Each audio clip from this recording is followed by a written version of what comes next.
Hello everyone, कैसे हैं आप लोग। मेरा नाम है फराज देशमुख और आप लोग देख रहे हैं इंटीग्रेट फराज। तो बच्चों, अभी हमने जस्ट वेक्टर का मेन टॉपिक्स खत्म कर दिए। अभी हम 3D में जाते हैं और जो वेक्टर के कुछ टॉपिक्स थे जो 3D और वेक्टर में कॉमन है वो हम 3D में लेंगे। जस्ट लाइन की इक्वेशन एंड ऑल। तो वेक्टर फॉर्म में भी लेंगे, 3D में अपने 3 डायमेंशनल फॉर्म में भी लेंगे। मतलब ज्योमेट्री मतलब x Y Z. 3D geometry मतलब तुम एक्स वाई एक्सिस पढ़ते थे अब तक। तो सर्कल की इक्वेशन होती थी x square plus Y square equal to a square. तो वो टू डी था। 3D मतलब जेड एक्सिस और आ गया। तो ऐसा बोलो, एक्स वाई था अभी तक, ये बड़ा बना देगा डायग्राम। देखो ये नया आ गया।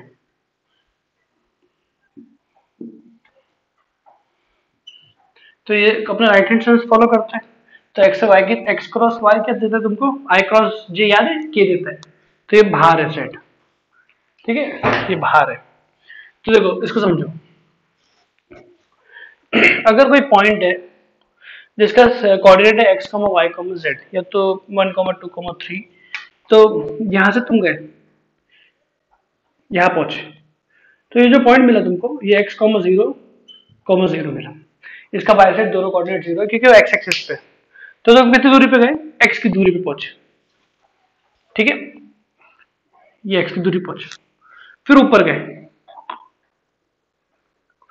तो एक्स कॉमा जीरो से ऊपर गए तुम, तो तुम पहुंचेगा x comma y comma zero. क्योंकि अभी तुम वाई एक्सिस और एक्स वाई के प्लेन में हो, जेड में गए। तो ये कितनी दूरी पे गए तुम, वाई। तो कैसा गए तुम, एक्स, फिर वाई के अलाउ, फिर अब तुम जेड के अलाउ जाओगे। तो जेड के अलाउ तो बाहर आ रहे हो तुम। अब बाहर तो हम बता नहीं सकता, तो जेड को मैंने ऐसे बताया, तो मैं ऐसे बताऊंगा तुम बाहर आ गए और यहाँ पहुंच गए। अब कितने डिस्टेंस से गए, जेड। तो ये क्या हो गया, x comma y comma z हो गया, ठीक है। तो ऐसा हुआ, एक्स वाई के अलावा वाई जेड। तो यहाँ पहुंच गए तुम, हवा में हो, x comma y comma Z.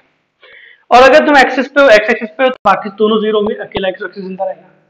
तो ये जो पॉइंट अगर मैं बोलूँ तो ये क्या रहेगा, 0,y,0। और अगर ये पॉइंट इसके पैरेलल जो है, ये पॉइंट देखे, तो 0,0,z रहेगा। अब इसमें समझने वाली बात है, ये तुम लोग को 90 डिग्री दिख रहा है, सबको दिख रहा है 90 डिग्री। ये 90 डिग्री है और ये 90 डिग्री दिख रहा है, ये 90 डिग्री दिख रहा है।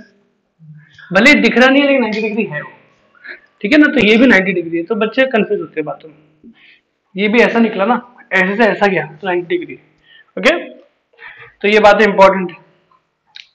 अब देखो, एक्स वाई प्लेन मतलब बोर्ड वाला प्लेन जो एक्स वाई प्लेन है, एक्स और वाई एक्सिस का प्लेन। अब जेड एक्सिस ये है, बाहर निकली। तो ये जेड इक्वल टू 1 है, ये 2 है, ये 3 है। तो जेड इक्वल टू 0 प्लेन क्या हो जाएगा, ये वाला हो जाएगा। तो एक्स वाई प्लेन का दूसरा नाम क्या है, जेड इक्वल टू 0।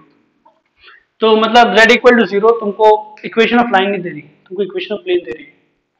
अब तक क्या होता था कि 2D में x equal to 0 y axis होता था, y equal to 0 x axis होता था, तो एक लाइन मिलती थी।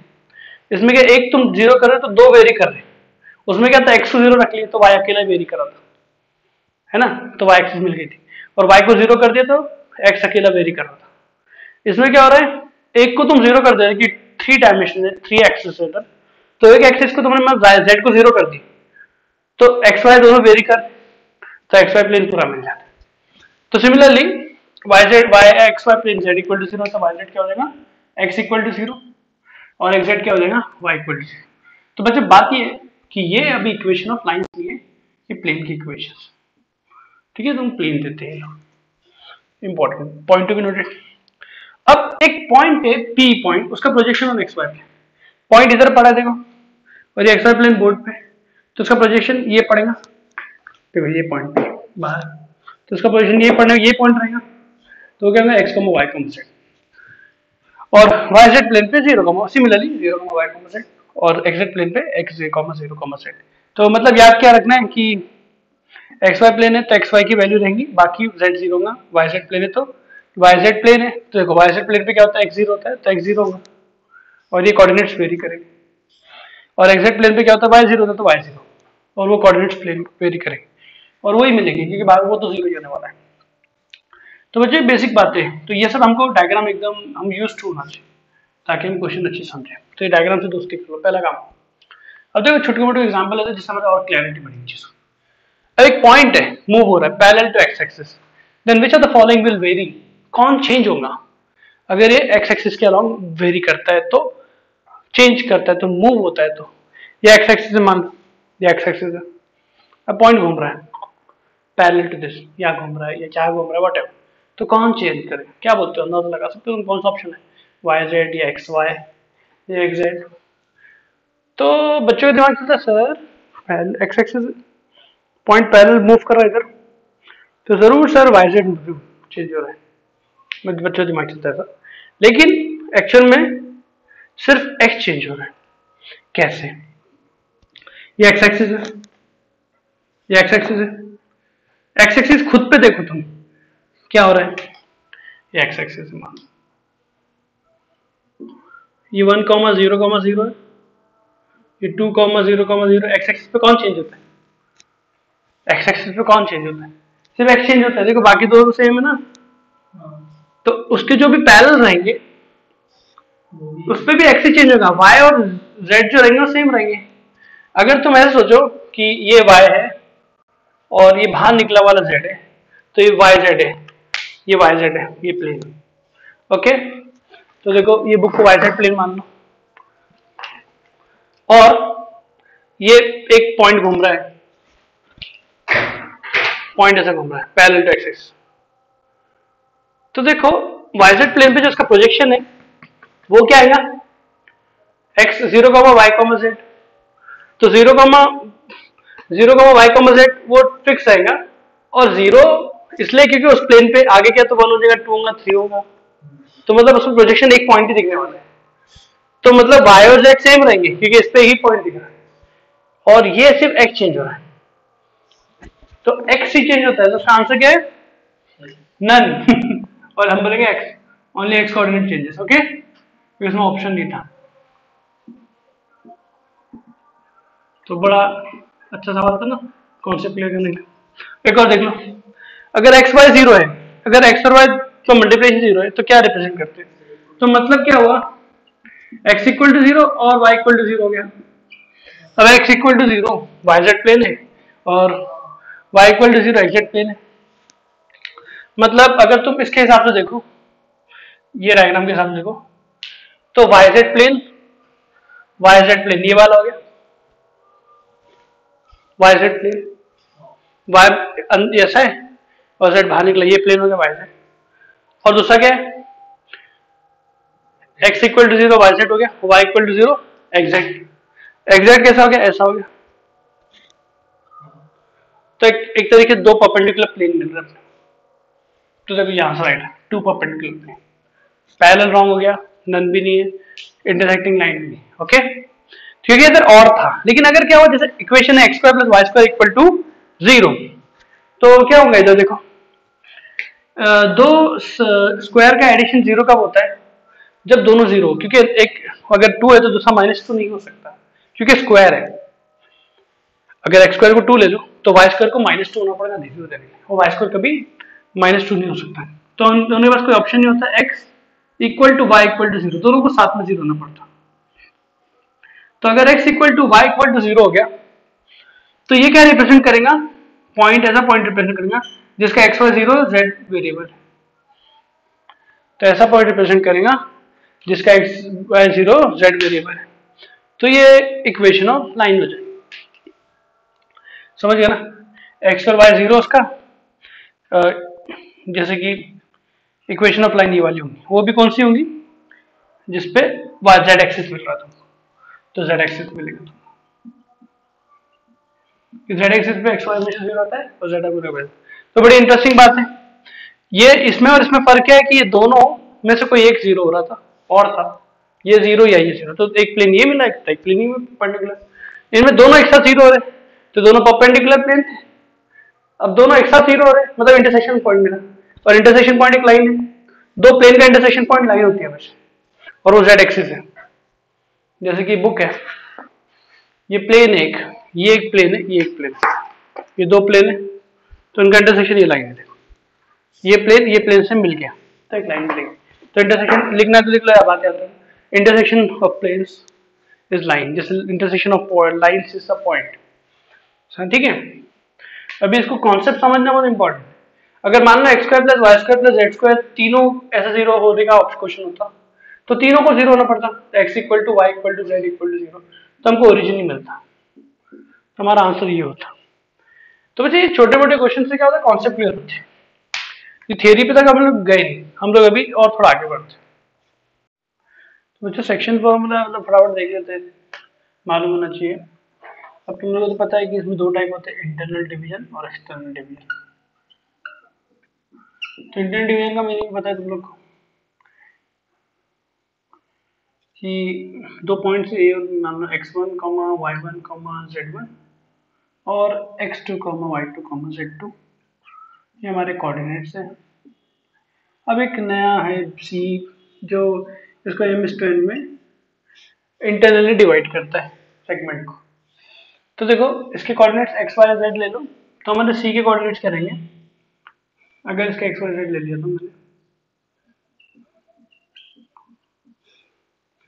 तो x क्या होगा, ये m इससे मल्टीप्लाई होगा n इससे होगा, तो mx2 plus nx1 upon m plus n। y क्या होगा, my2 मतलब y की बात ये तो वही y से मल्टीप्लाई होगा, सेम 2d जैसा है। और z क्या होगा, mz2 plus nz1 upon m plus n। तो बच्चों ये इंटरनल था बोल के बीच में प्लस प्लस आया, अगर ये पॉइंट ये a है और ये b है इधर और c इधर होता और ये रेशियो m/n होता ये वाला, तो c क्या हो जाता, सेम ही होता, सब में माइनस माइनस माइनस है हर जगह। तो कैसा होता, इस केस में c क्या हो जाता, तो मैं c पॉइंट डायरेक्ट लिख रहा हूँ mx2, क्योंकि देखो m a से दूरी पे तो b x2 वाला था ना, तो b से मल्टीप्लाई हुआ, और n जो है b से दूरी पे तो a x1 वाला था।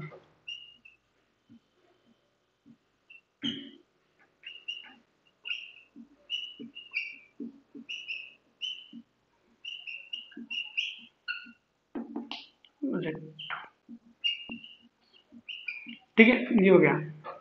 तो ये सी ये होता अगर एक्सटर्नल डिवाइड होता, तो ये इंटरनल डिवीजन का फॉर्मूला, ये वाला एक्सटर्नल डिवीजन का।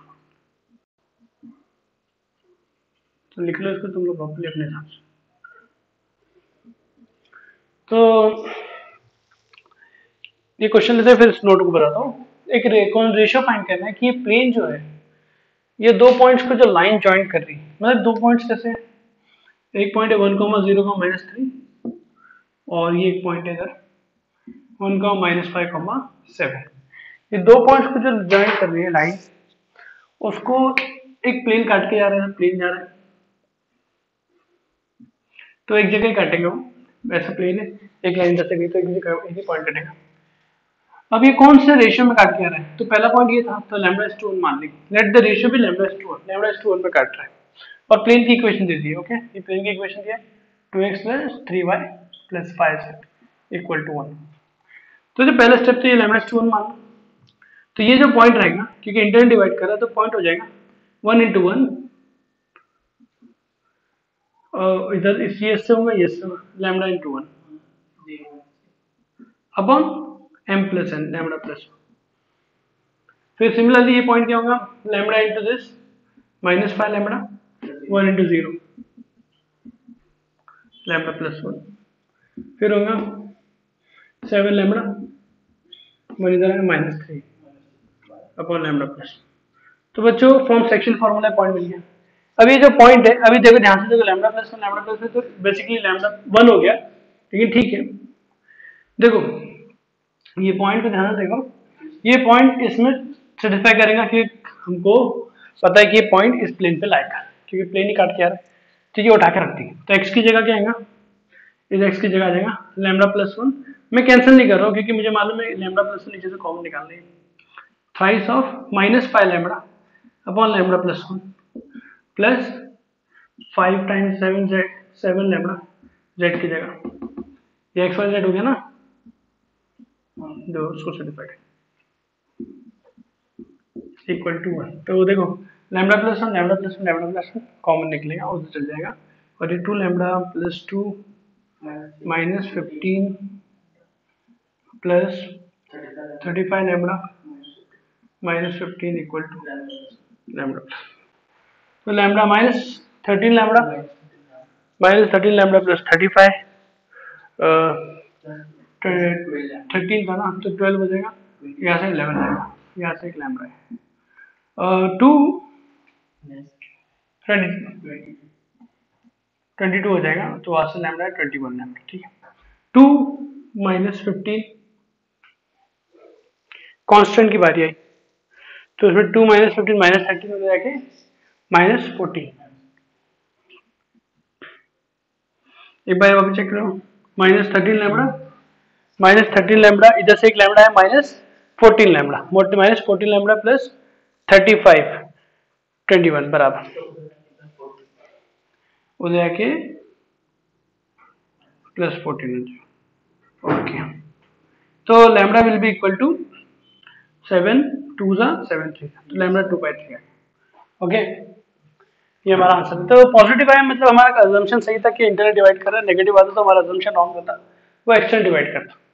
तो पॉजिटिव है तो मतलब इंटरनल डिवाइड कर, लैम्डा पॉजिटिव है, ये बातें पता होना चाहिए। ये बातें क्यों मैं तफात बता रहा हूँ कि ये सब 2D में रहती है सेम बात, और लैम्डा का नेगेटिव है तो एक्सटर्नल डिवीजन, क्योंकि तुमने अगर इंटरनल डिवीजन मान के किए ना सॉल्व, तो लैम्डा नेगेटिव आ गया तो एक्सटर्नल डिवीजन, और पॉजिटिव है तो इंटरनल, तो ये इंटरनल डिवाइड कर रहा है 2:3 में। और कभी भी याद रखना लैम्डा उसकी तरफ लेना जो पहला पॉइंट है 1 0 -3, तो लैम्डा इधर आएगा 1 इधर आएगा हमेशा, ठीक है। ऐसा 1 से लैम्डा मत लिखना, गलत है, तो तुमको ऐसे उल्टा लिखना पड़ेगा। तो बच्चों ये नोट क्या बोलता है कि कोई प्लेन एक लाइन ज्वाइनिंग, ये दो पॉइंट को लाइन ज्वाइन कर रही है, ये प्लेन इसको डिवाइड कर रहा है, तो रेशियो डायरेक्ट मिल जाता है इससे, ये फॉर्मूला से। तो फॉर्मूला कैसे हम लोग यूज कर रहे हैं, मतलब क्या हुआ इस क्वेश्चन में, अगर मैं देखूं उस क्वेश्चन में, तो माइनस पहले आएगा, प्लेन की इक्वेशन क्या है 2x + 3y 5z -1, ये है ना इक्वेशन। तो पहले हम ये वाला पॉइंट डाल देंगे, पहला अपर पॉइंट ये डालेंगे, तो 2 × 1 + 3 × 0 + 5 × -3 -1, और नीचे ये वाला पॉइंट डाल देंगे, तो 2 × 1 -3 + 3 × -5 + 5 × z की जगह 7 -1। तो बच्चों उसको कैलकुलेट करो, सेम यहाँ से आना चाहिए। तो ऊपर क्या आ रहा है -15 -16 -14, तो -14 बाहर माइनस प्लस हो गया, और नीचे +21 आ रहा हूँ, +21 आ रहा है, माइनस प्लस ही आ रहा है, 35 बड़ा है 21, तो सेम आंसर आएगा। तो तुम ये डायरेक्ट शॉर्टकट यूज कर सकते हो। ये वही फॉर्मूला है जो ax + by + cz है + d है, तो ये प्लेन बन गया। अगर cz नहीं होता तो ax + by + c होता, तो लाइन हो जाता। एक लाइन दो पॉइंट्स को ज्वाइन करने वाली लाइन को भी इसी रेशियो में काटती है, सिर्फ इसमें cz एक्स्ट्रा। तो ये छोटी मोटी बातें मालूम होना चाहिए।